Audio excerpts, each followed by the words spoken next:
Welcome to this episode of the Three Kingdoms series. In this episode, we will explore the Battle of Guan, one of the most famous battles in Chinese history, where a smaller force triumphed over a much larger army. In 198 AD, Yuan Shao moved to Yizhou and defeated Gong Sun Zan, who was stationed there. He then took off Qingzhou, Youzhou, and Bingzhou. After some development, Yuan Shao's forces grew to a formidable army of 100,000. At that time, Cao Cao had only 20,000 troops. In terms of strength, Yuan Shao was considered the most powerful warlord of the time. Despite having fewer troops, Cao Cao was always thinking about defeating Yuan Shao. However, before doing so, he needed to strengthen his own forces. Cao Cao first launched an attack on Yuan Shu, who was entrenched in Shouchun, modern-day Shou County, Anhui. It didn't take long for Cao Cao to defeat Yuan Shu's army, forcing Yuan Shu to abandon the city and flee to Yuan Shao.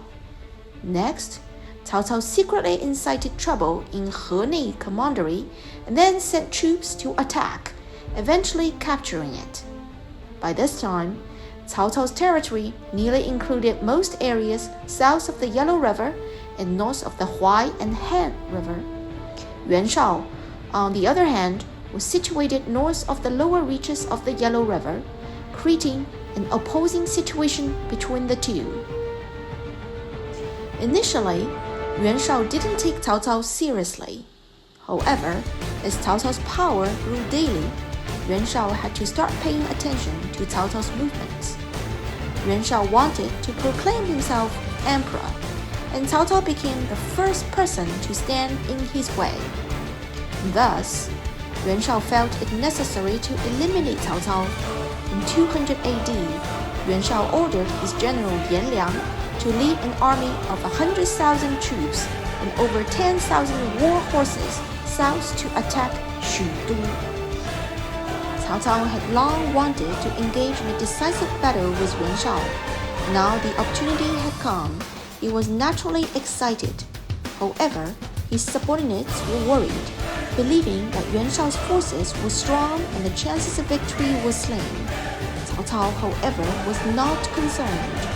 He knew Yuan Shao well, believing that Yuan Shao was not as formidable as others claimed, merely a self-conceited man who did not understand military strategy and treated his subordinates poorly, making him unpopular within his own ranks. Therefore, Cao Cao did not fear Yuan Shao.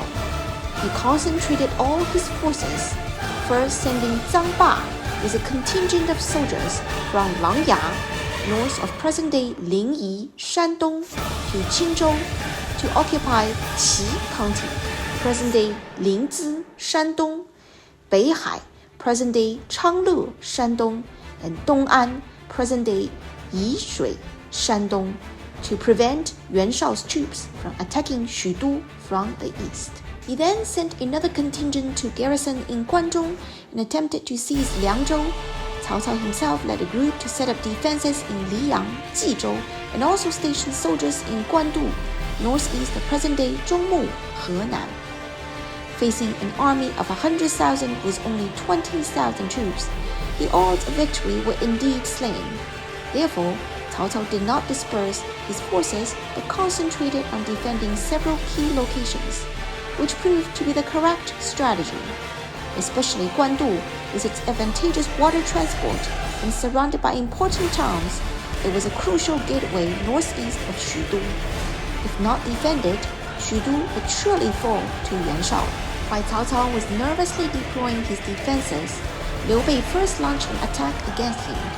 At that time, Liu Bei had escaped from Cao Cao and occupied Xuzhou, infuriating Cao Cao. After some time of recuperation and development, Liu Bei's forces had grown to over 10,000 men, occupying Xiapi and Peixian.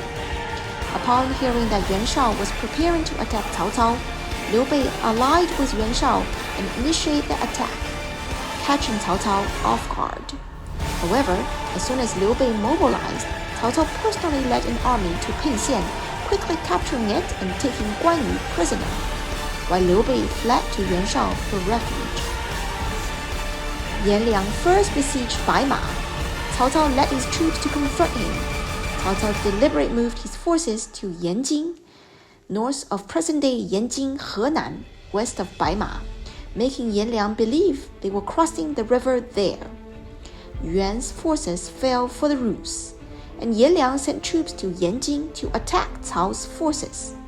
Seizing the opportunity, Cao Cao swiftly turned back to Baima, catching Yan Liang off guard. With high morale, Cao's troops defeated Yuan's forces, ultimately killing Yan Liang and capturing Baima.